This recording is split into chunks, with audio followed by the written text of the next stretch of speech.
Hello students, question number 1 miscellaneous exercise class 12 का miscellaneous के questions को हम सॉल्व करेंगे। देखिए हमें डिटर्मिनेंट, हम यहाँ पर डिटर्मिनेंट ए सपोज कर रहे हैं। एक्चुअली क्या है कि डिटर्मिनेंट गिवन है, हमें ये डिटर्मिनेंट है, हमने सपोज किया कि ये ए है कैपिटल। तो डिटर्मिनेंट ए में हमें जो प्रूव करना है वो कह रहा है कि prove that the determinant this one is independent of theta.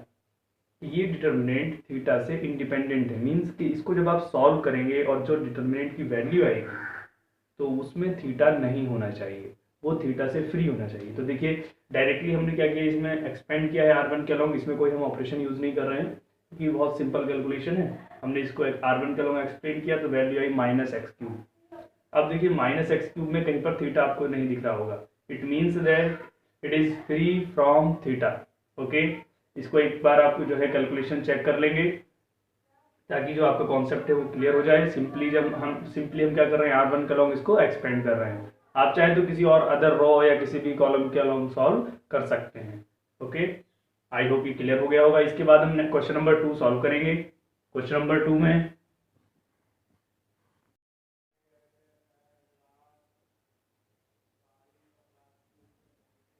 Hello students, इस वीडियो में क्वेश्चन नंबर 2 को सॉल्व करेंगे। क्वेश्चन नंबर 2 मिसलेनियस एक्सरसाइज में देखिए हमें प्रूव करना है कि this determinant is equal to this determinant.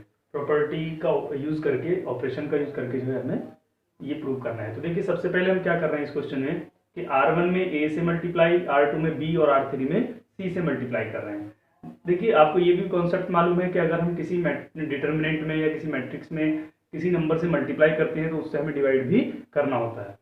तो ABC से हमने मल्टीप्लाई किया है तो ABC से हम डिवाइड भी करेंगे। तो 1/ABC डिटर्मिनेंट, देखिए R1 में A से मल्टीप्लाई हो रहा है तो A² A³ ABC ये रहा। ओके, इसी तरह से सेकंड में हम R2 में B से B² B³ and ABC, R3 में C से C² C³ ABC। क्लियर। अब जो हमें प्रूव करना है उसमें आप देख सकते हैं यहाँ पर कहीं भी ABC नहीं है, तो ABC को हम C3 से कॉमन ले रहे हैं। यहाँ पर लिखा है हमने taking ABC common from C3, तो ये आ जाएगा ABC जो कॉमन आया वो मल्टीप्लाई में आएगा और ABC से ABC कैंसिल हो जाएगा। तो इस तरह से हमें डिटर्मिनेंट मिला ये। अब आप देखें कि जो डिटर्मिनेंट में यहाँ पर एलिमेंट है, एलिमेंट यहाँ भी यही है, बट डिफरेंस ये है कि उनका ऑर्डर डिफरेंट है, ऑर्डर चेंज है कि C1 के प्लेस पर C3 है। तो हम क्या कर रहे हैं कि C1 और C3 को इंटरचेंज किया। आपको ये मालूम है कि अगर हम कोई भी 2 रोज या कॉलम को इंटरचेंज करते हैं तो उनमें साइन का डिफरेंस आता है। तो जब C1 और C3 को इंटरचेंज करेंगे तो माइनस बाहर आ जाएगा डिटर्मिनेंट के। बट हमने क्या किया, अगेन C2 और C3 को भी इंटरचेंज किया, उससे क्या इफेक्ट हुआ कि एक और माइनस आएगा। भाई दो कॉलम को अगर आप पहले 2 कॉलम को इंटरचेंज किया, उसके बाद अगेन 2 कॉलम को जो है इंटरचेंज किया, तो माइनस माइनस क्या हो जाएगा, प्लस हो जाएगा। इसीलिए यहाँ पर जो है माइनस साइन का यूज नहीं किया गया है। तो देखेंगे C1 के प्लेस पर C3, ये A² B² C² जाएगा यहाँ पर, और 1 1 1 C1 के प्लेस पर आ जाएगा। अगेन C2 और C3 को इंटरचेंज किया, मींस जो ये A² B² C² अभी यहाँ पर आ गया है ना, तो इन दोनों को भी इंटरचेंज किया है।